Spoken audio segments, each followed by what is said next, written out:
పరిశుద్ధాత్మ దేవుడు ఆ సందర్భాల్లో మరలా మరలా రాస్తున్న పరిచయం కీర్తనలో బైబిల్ అంతా కనిపిస్తుంది. ఏ దేవుడి పేరు ఆయన లక్షణాలే నాకు మనం చూసినాం. అబద్ధం ఆడనేరని గాడ్ దట్ క్యాన్ట్ లై. ఇక్కడ అలాంటి దేవుడికి ఇంకొక పేరు పెట్టినారు. ఏంటది? బలమై ఉన్న దేవుడు.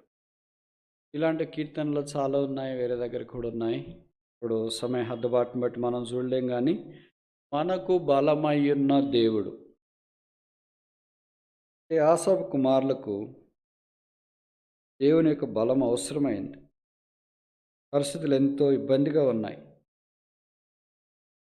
కనుక దేవుని బలం మీద వారు ఆధారపడి ముందుకు సాగిపోవాలని కోరుకున్నారు. ఎందుకంటే 7వ వచనంలో చెప్పబడింది, ఆపత్కాలంలోనికి వచ్చినారు, దాహము కలిగిన స్థలంలోనికి వచ్చినారు, దేవుడు ఆలకించడేమో అనే స్థలంలోనికి వారు వచ్చినారు. దేవుడు వారికి దాహం తీర్చినాడు, వారి ప్రార్థనలు ఆలకించినాడు, వారికి సహాయం చేస్తూ వచ్చినాడు. ఇలాంటి బలహీనలు బలపరచబడి ముందుకు వచ్చినట్లుగా మనము బలహీనలము, మనకు కూడా దేవుని బలం అవసరం. ఇక బైబిల్లో రాయబడి, నా కుమారుడా క్రీస్తు యేసునందున కృపచేత బలవంతుడు పౌలు అన్నాడు, నేను ఎప్పుడు బలహీనుడనో అప్పుడే బలం. నాకు బలం కావాలంటే ఏమని తెలుసుకోవాలా? నాకు బలహీనత ఉంది అని తెలుసుకోవాలి. అప్పుడు దేవుడు బలం దయచేస్తాడు. మనం బలహీనలు కాదులే అని అనుకుంటే మనం బలవంతులం కాలేము. అసలు చెప్పనా, మనం బలహీనలం కాదు అని అనుకుంటే బలవంతులం కాలేము, బలహీనలుగానే ఉండిపోతాం. దేవుడు ధరించే బలం చాలా రకాలుగా ఉంది. కీర్తనలు మనం కీర్తనలోనే చూస్తాం. 28వ వచనం, Psalm 28 verse 8. యెహోవా తన జనులకు ఆశ్రయము. ఇంగ్లీష్లో చదవమ్మాయి. The Lord is their strength. యెహోవా తన ప్రజలకు, తెలుగులో ఉంది ఆశ్రయము అని, ఇంగ్లీష్లో ఏం రాశారంటే బలము. కనుక మన బలం ఎవరు? యెహోవా. 18వ కీర్తన 1వ వచనములో దావీదు అన్నాడు, యెహోవా ఎవరంటే ఆయన పేరు పెట్టుకున్నాడు దేవుడికి. మనం మన ఇంట్లో పిల్లలకి ముద్దు పేర్లు పెట్టుకుంటాం కదా, అట్లా దేవుడికి పేరు పెట్టినాడు, నా బలమా, the Lord is my strength. దావీదుకి బలం కావాలన్నా, చెప్పే మాట అర్థమవుతుందా? దావీదుకి బలం కావాలా. 16 ఏళ్ళు లేదా 17 ఏళ్ళు ప్రాయంలో ఎలుగుబంటి వస్తే చంపాడు. తర్వాత సింహాన్ని సెల్ఫీ తీసుకోలేదు. బైబిల్ ఏం రాసినారు? దాన్ని గడ్డం పట్టుకొని చింపేసినాడు. ఎట్ట చంపేసేది కూడా రాసినారు. Typical description.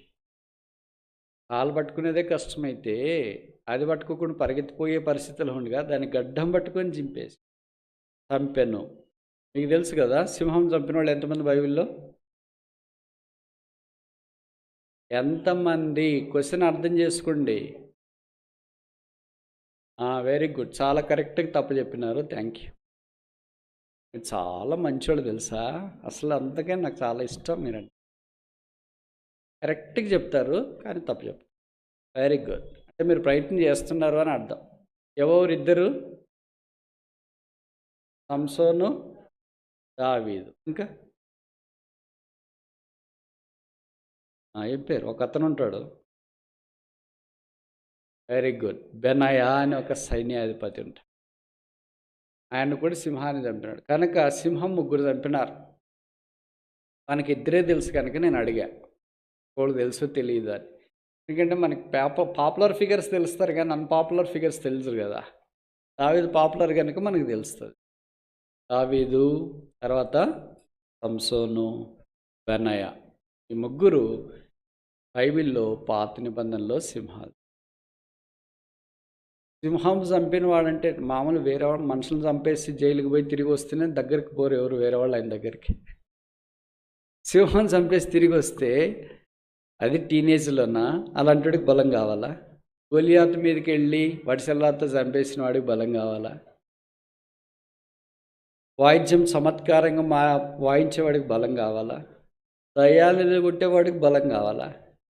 మనం దయ్యం అనే మాట వింటేనే రాత్రి కల్లో దయ్యం వస్తుంది. అలాంటిది సితార చమత్కారంగా వాయించి సౌలులో నుండి దురాత్మలు వెళ్ళగొట్టేవాడికి బలం కావాలా? సుమేల్ ద్వారా అభిషేకించబడిన వాడికి బలం కావాలా? 75 కీర్తనలు రాసిన వాడికి బలం కావాలా? గుహలో దేవుని సన్నిధిలో ప్రార్థన చేసిన వాడికి బలం కావాలా? దేవుని మందిరానికి నివాస స్థలాన్ని చూడటానికి స్థలం ఏర్పాటు చేసిన వ్యక్తికి బలం కావాలా? 40 సంవత్సరాలు దేవుని ప్రజలను పరిపాలించిన వారికి బలం కావాలా? కావాలా లేదా? కావాలా? ఇప్పుడు చెప్పండి, అలాంటి వాడికే బలం కావాలంటే బైబిల్లో రాసిన దేవుని సంకల్ప ప్రకారం తన ప్రజలకు సేవ చేసిన వాడికి బలం కావాలా? దావీదుని దేవుడు ఏమన్నాడు? హృదయానుసారుడు అన్నాడు. అలాంటి వాడికి బలం అవసరమైతే ఇప్పుడు మనము టీనేజ్లో ప్రభుని గురించి కూడా నాకు తెలిసిండకు నమ్ముకోము, బైబిల్ పొరపాటును కూడా చదవము, తర్వాత ప్రార్థన చెయ్యము, సింహము ఇవన్నీ కార్టూన్ నెట్వర్క్లో చూస్తుంటాం, వడిసెలా ఇవన్నీ సండే క్లాస్ కథలు చెప్తుంటాం. అభిషేకం అంటే ఏం తెలియదు. కీర్తనలు 75 రాసినాడా? అక్కడ చదువుకోవాలంటే కడత వాక్యం చెప్పాలంటే చాలా కష్టం. అబ్బా ఆదివారం వచ్చింది ఆ కడత వాక్యం చెప్పాలి, లేకపోతే టీచరు ఇబ్బంది పెడుతుంది, అమ్మ నాన్న భోజనం పెట్టరు టిఫిన్ పెట్టరు అని భయపడుతుంది. ఇప్పుడు రాసిన కీర్తనలు చదువుకోవటానికి ఇంత బద్ధకం అయితే మనకెంత బలం కావాలి మరి? సితార చమత్కారంగా వాయిస్తే దయ్యాలు పోగొడుతుంటే మనం చూసి దయ్యాలు ఎగురుతుంటాయి. మన సంగతి ఏంటి? ఇవన్నీ ఆలోచించినప్పుడు అనిపిస్తుంది, అసలుకు దావీదు అనే పేరు ఉచ్చరించడానికి నాలాంటి వాడికి యోగ్యతే లేదు, మీకుందనుకుంటా. అదే వాస్తవమైనప్పుడు దావీదుకి యెహోవా నా బలమా అంటే, సింహాన్ని గడ్డం పట్టుకొని చంపిన వాడికి, ఎలుగుబంటిని చంపిన వాడికి, గొలియాతుని చంపిన వాడికి బలం అవసరమైతే దాన్ని కార్టూన్ నెట్వర్క్లో చూసి మన సంగతి తప్పరేంటి? రోబల దగ్గరికి మనం రావాలని దేవుడు కోరుతున్నప్పుడు విశ్వాసమును బట్టి హెబ్రీ పత్రికలో చెప్పబడింది, బలహీనులుగా ఉండి బలపరచబడిరి. వీళ్ళంతా బలహీనులు అంటే ఎవరు? హెబ్రీ పత్రిక 11వ అధ్యాయం 34 ఆఖరి వరుస చాలు. ఎవరు బలహీనులుగా ఉండి బలపరచబడింది? పైన రాసినారు, రాజ్యాలు జయించిన వాళ్ళు, నీతి కార్యాలు జరిగించిన వాళ్ళు, వాగ్దానాలు పొందిన వాళ్ళు. ఒకళ్ళ గురించి రాశారు ఇక్కడ, సింహముల నోళ్లను, అగ్ని బలములను, ఖడ్గదారను. వాళ్ళెవరంట?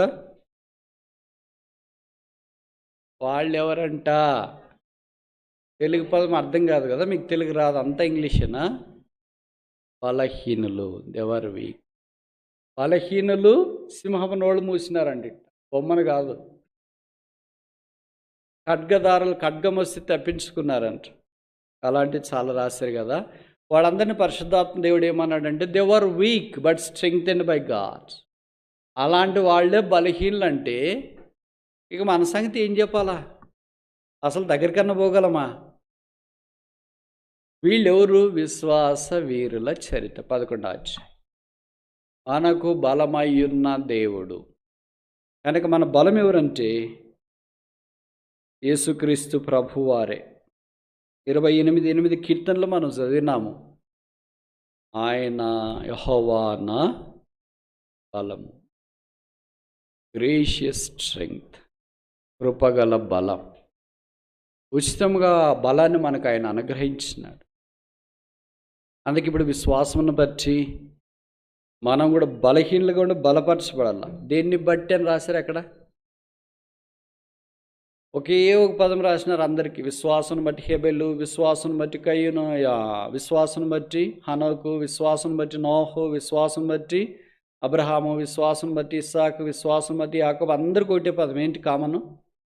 By faith. మనకేం రాసుకోవాలా? మనం మిగతావన్నీ ఏం చల్లవు. ఏమని? By regular attendance, by eating, by drinking, తినడం బట్టి, తాగడం బట్టి, లేదా చెప్పడం బట్టి, చేయడం బట్టి, పరిచయం బట్టి, రెగ్యులర్గా ఉండడం దాన్ని బట్టి, అవన్నీ ఏం చల్లదు. విశ్వాసం లేని క్రియలు, all that works that has not faith, have no faith is dead. విశ్వాసం లేని క్రియలు మృతం. కనుక everything must be added by faith. విశ్వాసములో ఉండాలి. కనుక బలం ఎలాగొస్తుందంటే, మొదటిది ప్రభు యందు విశ్వాసం ఉంచడం ద్వారా బలహీనులు బలపరచబడతారు. మనకు బలమయ్యున్న దేవుడు. అందుకే ఆయనకి పేరు రాశారు 12వ అధ్యాయం హెబ్రీ పత్రిక 1వ వచనంలో, విశ్వాసమునకు కర్త, the author and the finisher of our faith. విశ్వాసమును బట్టే, ఇంకా మిగతా దేన్ని బట్టి కాదు. మన క్రియలను బట్టి, మన భక్తిని బట్టి, మన వైరాగ్యాన్ని బట్టి, మన ధర్మాన్ని బట్టి, మన సహాయతను బట్టి, మన మంచిత నో, ఆల్ బై ఫెయిత్. అంటే విశ్వాసము ద్వారా ఇవన్నీ దేవుడు మనకు అనుగ్రహిస్తాడు. అది మనం గుర్తించుకో. రెండోది చూస్తామా? కీర్తనలు 18 verse 32. Psalm 18 verse 32. నాకు బలము ధరింపచేయువాడు ఆయనే, నన్ను యథార్థ మార్గమున నడిపించువాడు. ఇదేం బలము? ఇది ఏమి బలమో? సరే, తెలుగులో నేనే చెప్తా, మీరు ఎట్లా చిన్న చెప్పరు కదా. గైడింగ్ స్ట్రెంగ్త్, ధరింపచేయు బలం. బెల్ట్ కట్టుకుంటాం కదా, ఎందుకు కడతారు బెల్ట్? గ్రిప్. ఏదైనా పని చేసేవాళ్ళు పాతకాలంలో నడుము కట్టుకునేవాళ్ళు. అందుకే యేసుప్రభువు వారు కూడా యోహాను సువార్త 13వ అధ్యాయంలో శిష్యుల పాదాలు కడగటానికి పూనుకోక మునుపు ఒక పాత్ర తీసుకొని దాంట్లో నీళ్లు పోసుకొని టువాల్ తీసుకొని ఏం చేశాడు? నడుముకు నడుముకు కట్టుకోవడం ఆ దినాల్లో పని చేయటానికి పూనుకున్నట్లు. ఇప్పుడు ప్రభు బలాన్ని మనం ఏం చేసుకోవాలంట? నడుముకు కట్టుకో. అంటే పూనుకుంటున్నాం. ఏం పనికి పూనుకున్నాం? మనకు అట్లది ఏమి ఉండదు కదా, పూనుకునేది ఏమి ఉండదు, అన్నీ వదిలేసేదే. అసలు పూనుకుంటే కదా వదిలేయటానికి. ప్రభు పనికి పూనుకున్నాడు, అందుకే అలాగే చేసినాడు. ప్రభు ఎన్నిసార్లు నడుము కట్టుకున్నట్లు బైబిల్లో రాశారు? ఎన్నిసార్లు కట్టుకున్నాడు? యేసు ప్రభువే నడుముకు కట్టుకున్నాడంటే, ఇది మీకు తెలుసో తెలియదు, తెలంగాణలో ఉందో లేదో నాకు తెలియదు, కానీ ఒక వ్యక్తి నడుముకు కట్టుకున్నాడంటే ఒక పని చేయటానికి బలమైన ప్రతిజ్ఞ, ప్రమాణం చేస్తున్నాడు అని అర్థం. వాళ్ళు మందిరంలో నడికట్టు కట్టుకొని పనిచేస్తారు బ్రదర్ అంటారు గ్రామాల్లో. అంటే అర్థం ఏంటి? అంత తేలిగ్గా పని వాళ్ళు వదలరు, అది అయిపోయేదాకా చేస్తూనే ఉంటారు. నడికట్టు ఏం జ్ఞాపం చేస్తుంది అంటే, నేను బహుశా అలసిపోతానేమో శరీరంలో చేసి, నాకు అలసిపోకుండా ఇదేం చేయాలా? It must give strength. నాకు అది బలం ఇస్తూనే ఉండాల. నేను వంగి లేకపోతే కూర్చొని లేచి నిలబడి ఇట్లా నేను అలసిపోయే అవకాశం ఉంది. It's a lasting work. అది నిలిచి ఉండి పనిచేసే పని. అలాగే ప్రభు కొరకు యేసుక్రీస్తు ప్రభువారు ఈ భూమి మీదకి వచ్చిన పని నెరవేర్చక మునుపు శిష్యుల యొక్క పాదాలు కడగటానికి నడికట్టు కట్టుకొని ముందుకు సాగిపోయినట్లు వాక్యంలో మనము గమనిస్తున్నాం. మరి మనం ప్రభు కొరకు ఏమైనా చేసేది ఉందా? ఆయన కృప ద్వారా కట్టుకొనొచ్చ అనేది మన జీవితంలో చాలా ప్రాముఖ్యంగా ఉండాలి కదా.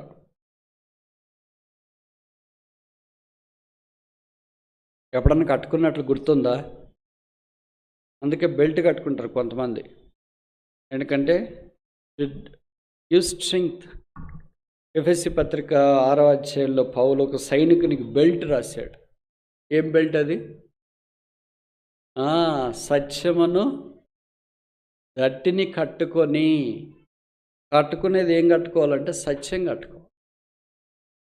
బెల్ట్ లేకపోతే బలము లేదు. అందుకే 1:17 అనుకుంటా ప్రకటన గ్రంథం, యేసు ప్రభువారు పునరుత్థానమైన తర్వాత యోహాను భక్తునికి కనిపించిన దృశ్యములో యోహాను భక్తుడు ఆ పునరుత్థానని యేసుని గురించి జ్ఞాపకం చేస్తూ 1:17 1:17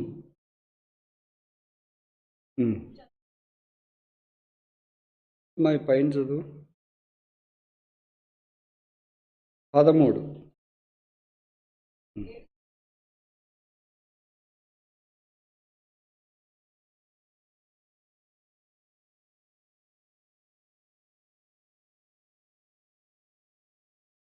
చాలు. ఏంటంట?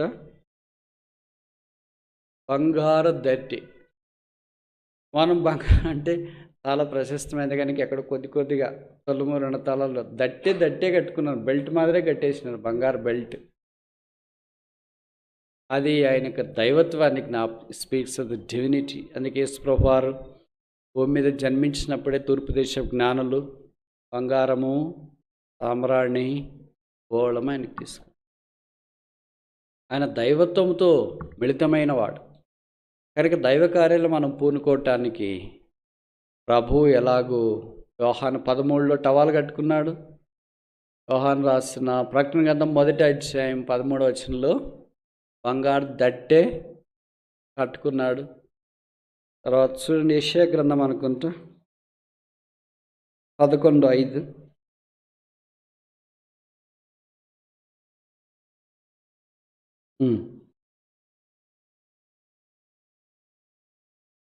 చాలు సిస్టర్. ఇప్పుడు ఎన్నిసార్లు ప్రభువారు కట్టుకున్నట్లు రాసినారు? 3 సార్లు. యెషయా గ్రంథము 11:5లో ఒకటి. యెషయా గ్రంథం 11:5లో ఏం కట్టుకొని ఉన్నాడు?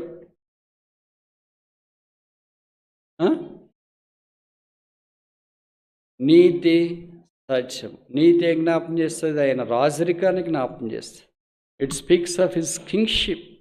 ఆయన రాజుగా సత్యాన్ని, నీతిని కట్టుకొని ఉన్నాడు. రెండవది యోహాను సువార్త 13వ అధ్యాయం ఏం జ్ఞాపం చేస్తుంది? It speaks of his servanthood. ఆయన దేవుని దాసుడుగా పరిచర్య చేయటానికి వచ్చిన వ్యక్తిగా టవాలు కట్టుకొని ఉండటం మనం చూస్తాం. మూడవది ప్రకటన గ్రంథము 1వ అధ్యాయము 13వ వచనం ప్రకారం బంగారు దట్టి నడుముకు కట్టుకొని ఉన్నాడు. ఏ జ్ఞాపం చేస్తుంది? Speaks of his priesthood. Is our king, is our God sent servant, is our priest. ఆయన మన రాజు, ఆయన దేవుని ద్వారా పంపించబడిన సేవకుడు. ప్రకటన గ్రంథంలో రాయబడింది కదా, మన్నించండి, అపోస్తల కార్యాలలో రాయబడింది కదా, ఏమి చేయుటకు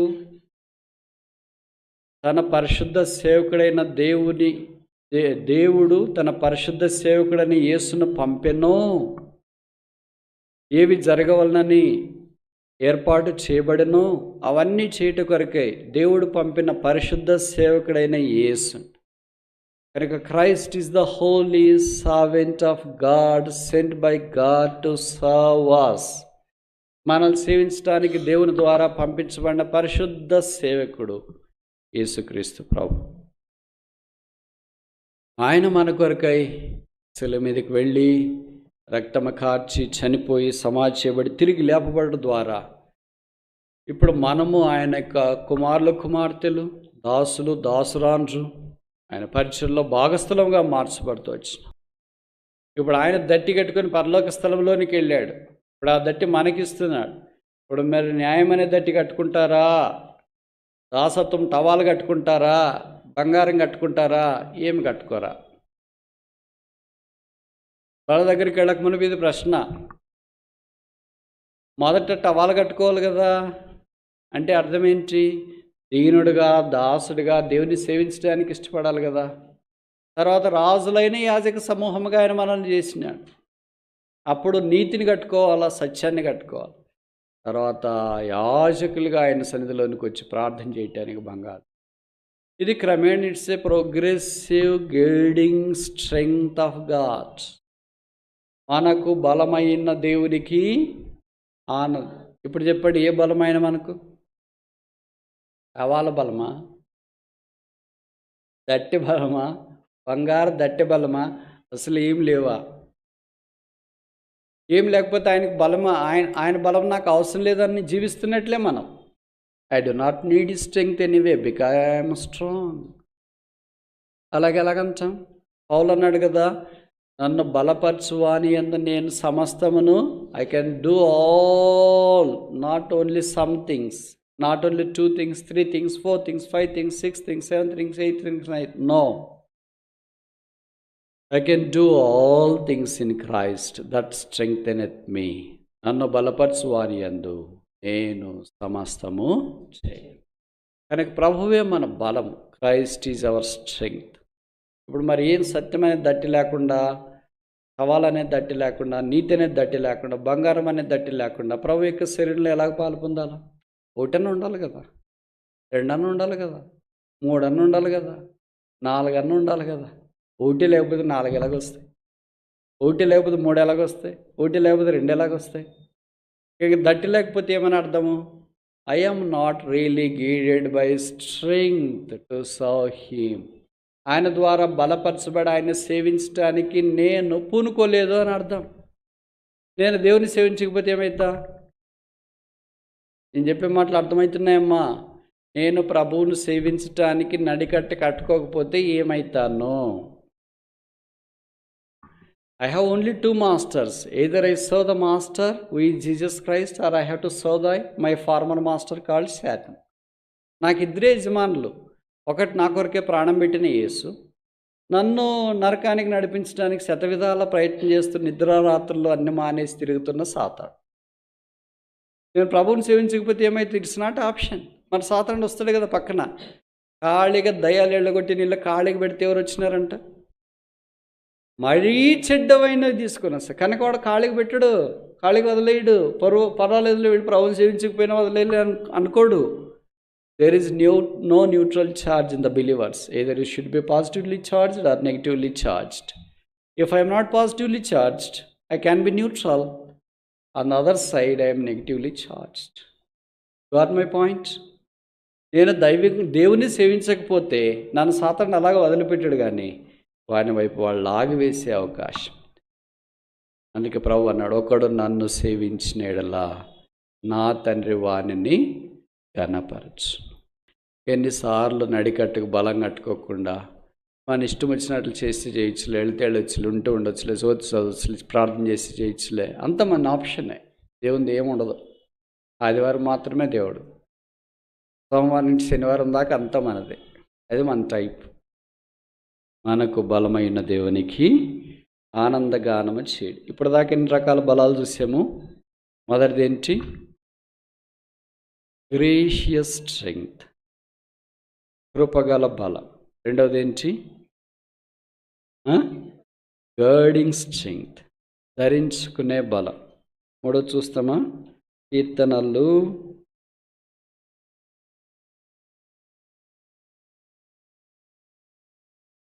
33:17 అనుకుంటా.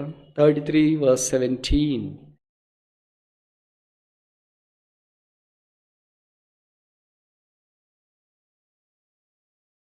ఏ బలము?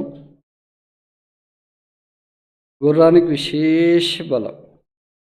దేవుడు మనల్ని ప్రభు కొరకు రక్షణార్థమైన రథం నడిపే గుర్రాలుగా తయారు చేయాలని కోరుతున్నాడు. జంతువులు 2 రకాలు మీకు తెలుసు కదా. మొదటిది ఏంటి? గాడిద. గుర్రం అనేది వెంటనే ఆపోజిట్లో రావాలి, ఇంకా అది ఎలగాల. పుల్ డౌన్ మెనూ మాదిరి ఆప్షన్లు టైప్ చేస్తుంటారు కదా మీరు. జెండర్ అని అడిగాడు అనుకోండి, క్లిక్ చేసిన వెంటనే ఆటోమేటిక్ వస్తుంది ఏంటో అనేది.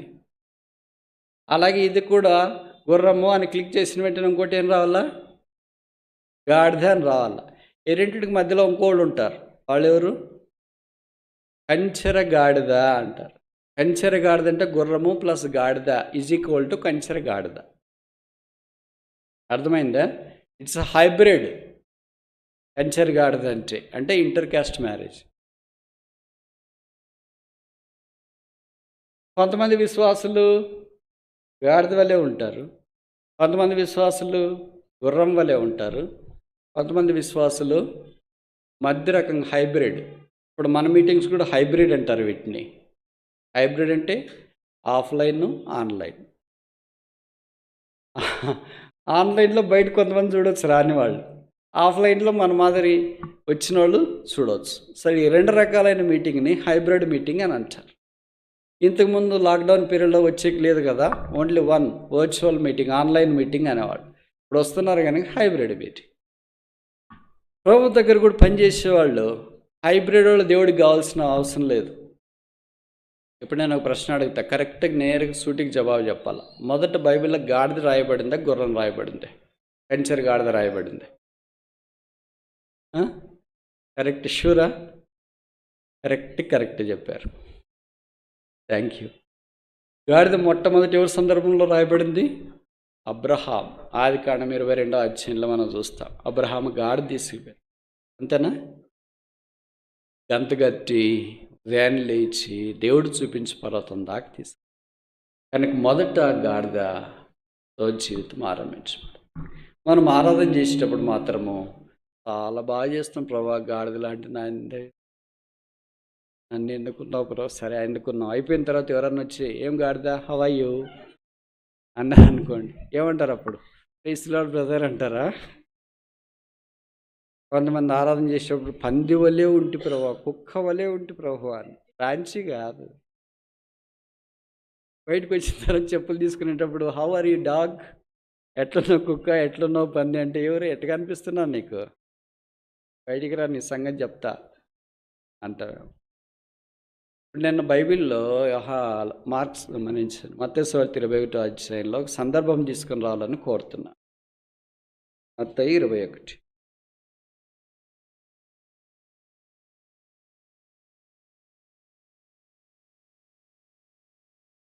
ప్రభువుని సేవించేవారు ఎలాగున్నారు ఇక్కడ? మొదటి రకం,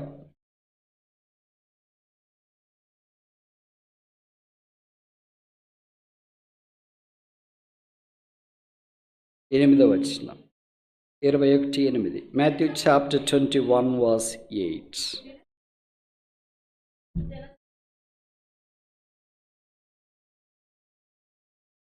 ఇది మొదటి రకం. ఏ రకం ఇది?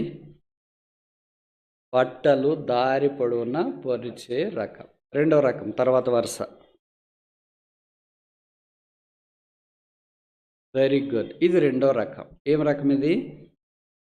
చెట్ల కొమ్మలు నరికి ఉంచిన రకం. మూడో రకం, 9వ వచనం.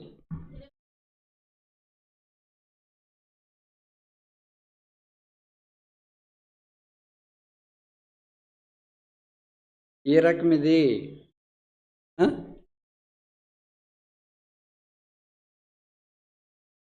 కేకలు వేసే రకం. అని కేకలు వేయిచుండరి. ఇప్పుడు ఎన్ని రకాలు చూసాము? మొదటి రకం ఏంటి? బట్టలు పరిచినారు. రెండో రకం ఏంటి? చెట్లు కొమ్మలు పరిచినారు. దారెంబడంతా పరిచినాడు, కొద్ది కొద్దిగా కూడా కాదు. ఎంత త్యాగం ఉండాలా? ఎన్ని చెట్లు కావాలో, ఎన్ని బట్టలు తీసుకురావాలో, పాతవన్నీ తెచ్చినారు, కొత్తవి తెచ్చినారు, వాళ్ళవే తెచ్చినారు, వాళ్ళు తప్ప బంధువులు తీసుకొని వచ్చినారు. ఏం చేసినారో తెలియదు కానీ దారెంబడంతా పరిచినారు. మూడో రకం ఏంటి? కేకలు వేసిరి. వీళ్ళు పాపము బట్టలు తీసుకురాలేదు, వీళ్ళకి బట్టలు దొరకలేదేమో, వీళ్ళకి చెట్లు నరికే కూడా గొడ్డలు లేదేమో, చెట్లు కూడా ఎవరు నరకలేదేమో. ఇదొక టైప్. నాలుగో రకం, 21వ అధ్యాయము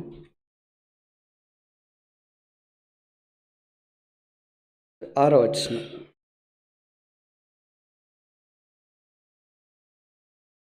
చాలు. వీళ్ళెవరు? ఆజ్ఞాపించబడిన ప్రకారం చేసేవాడు. ఏమని ఆజ్ఞాపించినాడు? ఇద్దరిని పంపించి మీరు వెళ్ళండి, దారి మధ్యలో అంటే క్రాస్ రోడ్స్లో కట్టబడిన గాడిద పిల్ల మీకు కనిపిస్తుంది, దాన్ని విప్పి తోడుకుని రండి, ఎవరైనా అడిగితే ఇది ప్రభుకు కావాల్సింది అన్నారు. వెళ్ళారు, అలాగే చేశారు, అడిగారు, ఇది ప్రభు నాకు కావాల్సింది అన్నారు, ఇప్పినారు, దాన్ని తోడుకొని వచ్చినారు. అంటే ప్రభువు చెప్పినట్లు చేశారు. అక్కడ ఇప్పుడు ఎన్ని రకాలైనారు? 4 రకాలైనారు. ఈ 4 రకాలే ఉంటే బహుశా 21వ అధ్యాయం అవసరం లేదేమో. 5వ రకం, 21వ అధ్యాయం మత్తయి సువార్త 5వ వచనం. చిన్న గాడిద. ఇప్పుడు మీరు చూడండి, ఎన్ని రకాలైన మొత్తము? మొదటి రకం ఏంటి? బట్టలు దారి పొడవున పరిచిన రకం. ఏం బట్టలు మరి ఇవి? పట్ట వాడి వదిలేసినవే, బొంతలు గుట్టే బట్టల, తర్వాత కొత్త బట్టల, బ్రాండెడా అన్బ్రాండెడా, కేజీల ప్రకారం తెచ్చినవే, ఓల్డ్ స్టాకా, కరోనా స్టాకా, ఏదో స్టాక్ తెచ్చినారు, అంటే కొంత క్రైమ్ చెల్లించినారు. రెండో రకం ఏంటి? కొమ్ములు వాళ్ళ గొడ్డలు వాళ్ళకి తెచ్చినారు, బయట వాళ్ళు తెచ్చినారు, చెట్లు వాళ్ళు బయట వాళ్ళు చెట్లు మొత్తానికి నరుక్కొని వచ్చినారు. కొమ్ములు పరిచిన మామూలుగా ఐగుప్తు ఇజ్రాయెల్ దేశంలో మన మాదిరి చెట్లు ఉండవు, వెరీ రేర్, చాలా అరుదుగా కనిపిస్తుంటాయి. అవి కూడా ఏం చెట్లు ఉంటాయి వాళ్ళ దగ్గర? ఒలివ చెట్లు, ద్రాక్ష చెట్లు, అంజూరపు చెట్లు, చాలా తక్కువ అరుదుగా ఆకులు తక్కువ ఉండే చెట్లు వాళ్ళ దగ్గర. కదా మన మాదిరి వేప చెట్లు, తుమ్ము చెట్లు, కంప చెట్లు ఇవన్నీ ఉండవు అక్కడ.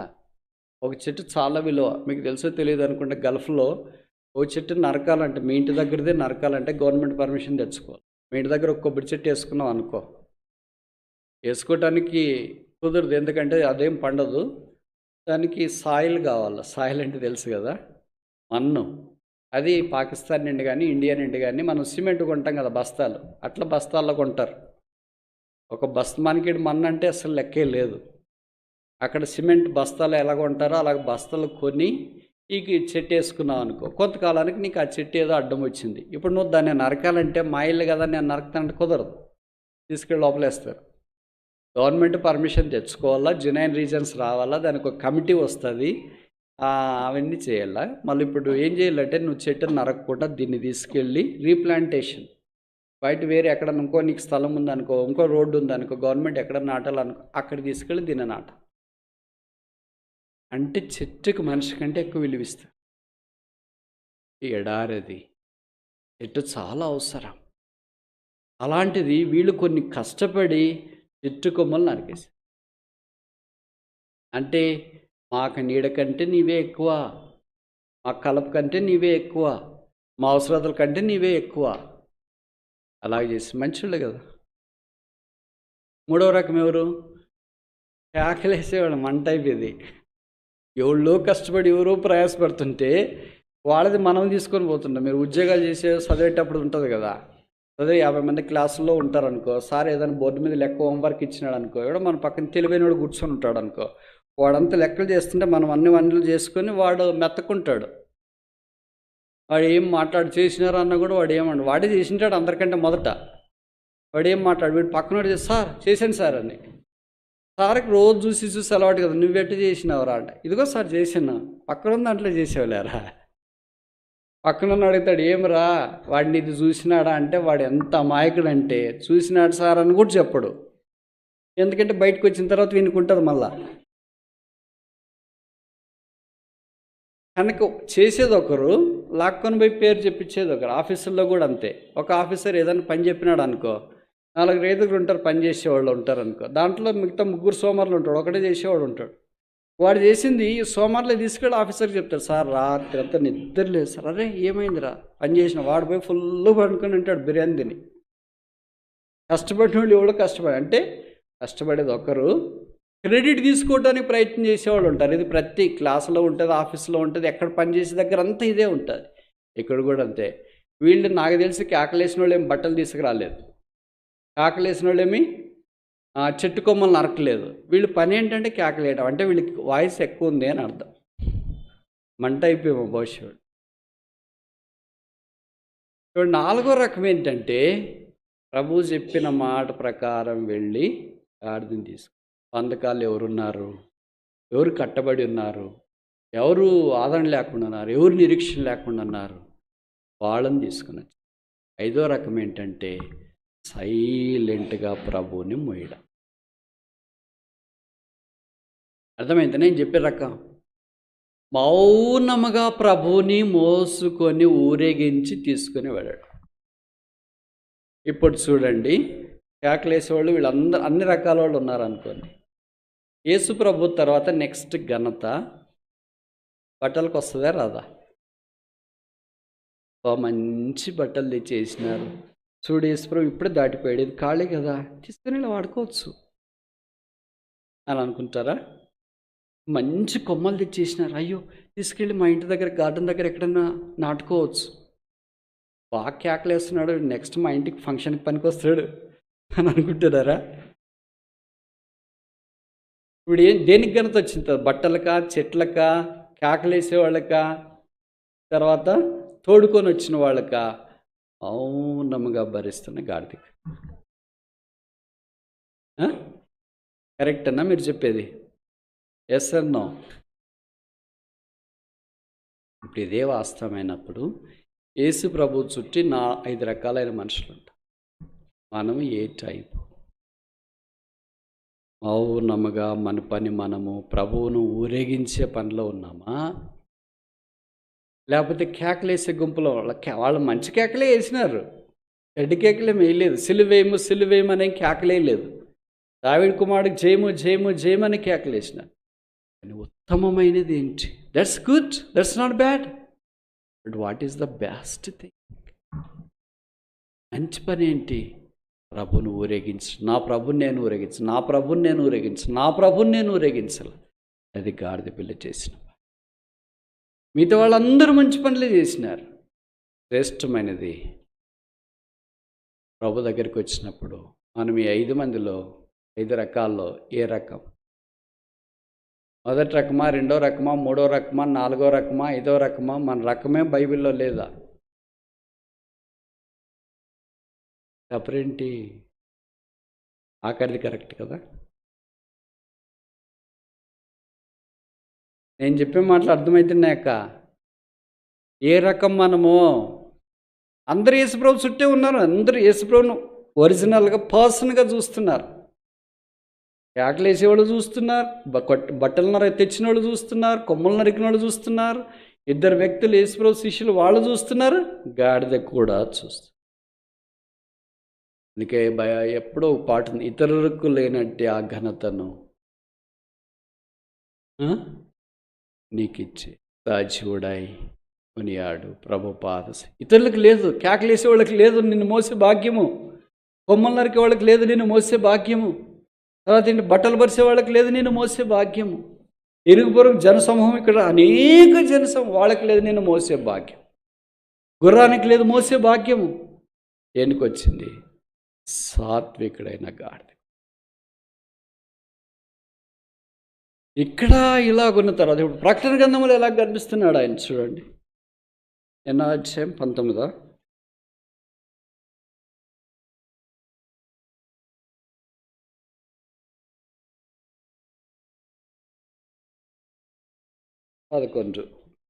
ప్రకటన book of Revelation chapter 19 verse 11.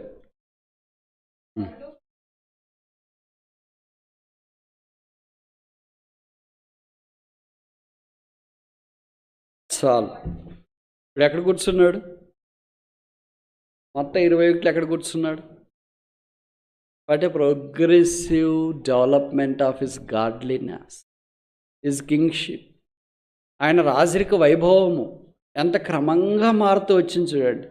మొత్తం 21లో గాడిద పిల్ల మీద భారావాహుడై కూర్చుని వచ్చున్నవాడు ప్రకటన గ్రంథం 19వ అధ్యాయంలో తెల్లని గుర్రము పైన నమ్మకమైన వాడు, సత్యసాక్షి, భూపతులకు అధిపతి, ఆది సంభూతుడైన వాడు ఆయన ఇప్పుడు తెల్లని గుర్రం మీద ప్రభుతో పాటు మనము దినాన ఆ పరలోక రాజ్యంలో ప్రవేశించుట కొరకాయి భూమి మీద గాడిద పిల్లవలే సాత్వికులుగా, సాంబోల్, సైలెంట్. అట్లా కొంతమంది దేవుని మందిరంలో, ఆఫీసుల్లో, ఎక్కడున్న వాళ్ళు ఉన్న స్థలాల్లో పైంది పక్కన ఏం పట్టించుకోరు. వాళ్ళకి నోరే ఉండదు, వాళ్ళ కాళ్ళే ఉండవు. వాళ్ళకి ఏంటంటే సైలెంట్గా పని చేసుకొని పోతున్నారు. వాళ్ళకి అప్పగించబడిన పని, వాళ్ళకి ఏ పని అప్పగించినారో ఆ పని పక్కన వాళ్ళు వచ్చి వాళ్ళని కలబెడుతుంటారు.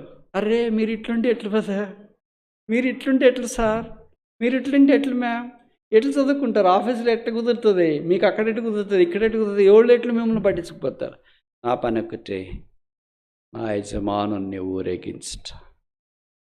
I'm called to take up the procession of my king. కేకలేసేది నా పని కాదు, బట్టలు పరిచేది నా పని కాదు, కొమ్మలు నరికేది నా పనిగా విప్పేది నా పనిగా. This is the highest privilege. నాకున్న గొప్ప ఘనత. ప్రభు యొక్క బల్ల మన దగ్గరికి ఇవ్వబడింది. మరి ఏ రకమైన బలలో పాలు పొందాలి? ప్రతి ఆదివారం వస్తున్నాం, చూస్తున్నాం, అన్నీ వింటున్నాం. ఇక మన దాన్ని మనం వెళ్తాం. ప్రభు నన్ను ఆ గాడిద పిల్లవలే help me to silently involve in thy work and project you. నీ పనిలో నమ్మకంగా, నిశ్శబ్దంగా నిన్ను మాత్రమే ఊరేగించినట్లు నన్ను give me that best privilege. ఇతరులకు లేని ఘనత నాకు ఇచ్చినావు. అలాగే నన్ను వాడుకోగల. మనకు బలమైన దేవునికి ఆనందగానము చేయడి. ఎన్ని రకాలైన బలం చూసాం? మొదటి రకం ఏంటి? గ్రేషియస్ స్ట్రెంగ్త్, కృపగల బలం. రెండవది ఏంటి? గర్డింగ్ స్ట్రెంగ్త్, అంటే ధరించుకునే బలం. మూడవది ఏంటి? తెలుగులో ఏం రాశారు? ఇంగ్లీష్లో ఏం రాశారు? గ్రేట్ స్ట్రెంగ్త్, గొప్ప బలం. ఆయనకి ఇవన్నీ మన యేసు ప్రభులో దాగి ఆ బలవంతుడైన దేవుడు. రోమపత్రిక 8వ అధ్యాయంలో చెప్పాడు, దేవుడు మన ఎడల తన ప్రేమను వెల్లడిపరుచున్నాడు. ఎట్లనగా మనం ఇంకా ఎలాగున్నప్పుడు? బలహీనులముగా ఉన్నప్పుడు. we were yet weak, Christ died for. ఎంత బలహీనులుగా ఉన్నామంటే మన పాపం విషయం కూడా అవగాహన లేనంత బలహీనంగా మనం జీవిస్తున్నప్పుడు ప్రభు మన కొరకు బలవంతుడు, యుద్ధశాలి. ఆయన పేరు అదే కదా. యెషయా 9:6-7 చెప్పబడింది. ఏంటది? ఆయనకు ఇమ్మానుయేలను పేరు పెట్టు. ఏలైనగా మనకు ఒక కుమారుడు, శిశువు పుట్టెను, కుమారుడు అనుగ్రహించబడెను, రాజ్యభారం ఆయన మీద ఉండను. ఆలోచనకర్త, ఆశ్చర్యకరుడు, నిత్యుడగు తండ్రి, సమాధానకర్త, అధిపతి. ఇంపార్టెంట్ది ఎగురగొట్టినట్టున్నారు. మైటీ గాడ్ అని రాసి ఇంగ్లీష్లో. బలవంతుడైన దేవుడు బలహీనుడైన మానవుని కొరకు సిలువలో బలహీనుడిగా చేయబడి, వికారుడిగా చేయబడి, రక్తము కార్చి చనిపోయి సమాధి చేయబడి తిరిగి లేపబడ్డాడు. పరలోక స్థలంలో ఆశీనుడై ఉన్నాడు. అదే ఆయన రాబోతున్నాడు. బలహీనమైన మనం ప్రభు బల ద్వారా పరీక్షించుకొని యేసుప్రభు రక్తం చేత కడగబడి శుద్ధీకరించబడి బలం పొందిన వారు బలహీనులై ఉండి బలపరచ ఆ గుంపులో మనం కూడా ఉంటూ ఆయన రాకడ కొరకు ఎదురు చూసినట్లు ప్రభు మనకు సహాయం చేయను గాక.